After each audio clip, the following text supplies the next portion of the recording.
Israel যুদ্ধবিরতি লঙ্ঘন করলে পারস্য উপসাগর মার্কিন সামরিক ঘাঁটি ও যুদ্ধজাহাজ সরাসরি হামলার হুমকি দিয়েছেন ইরান।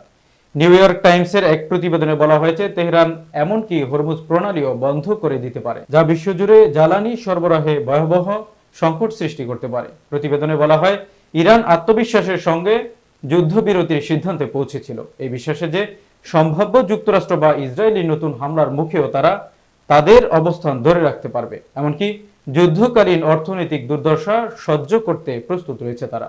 ইরান মনে করে, এই চাপের মধ্যেও জনগণ ঐক্যবদ্ধভাবে বিদেশি হুমকির বিরুদ্ধে রুখে দাঁড়াবে।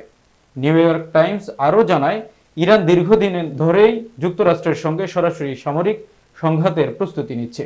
তাদের সামরিক স্থাপনাগুলো বাংকার বিধ্বংসী বোমা থেকেও রক্ষা করতে পারবে এমন ক্ষমতা অর্জন করেছে বলেও দাবি করা হয়েছে। এর আগে 13 জুন ভোরে ইসরায়েল ইরানের বিরুদ্ধে আগ্রাসী বিমান হামলা শুরু করে। 24 ঘন্টার মধ্যেই পাল্টা প্রতিশোধ নেয় তেহরান। পরবর্তীতে 22 জুন মার্কিন বোমারু বিমানের ইরানের 3টি পারমাণবিক স্থাপনায় হামলা চালায়। জবাবে 23 জুন কাতারের মার্কিন ঘাঁটি আল উইদেদে ক্ষেপণাস্ত্র নিক্ষেপ করে ইরান। শেষ পর্যন্ত 24 জুন প্রেসিডেন্ট ডোনাল্ড ট্রাম্প যুদ্ধবিরতি ঘোষণা দেন।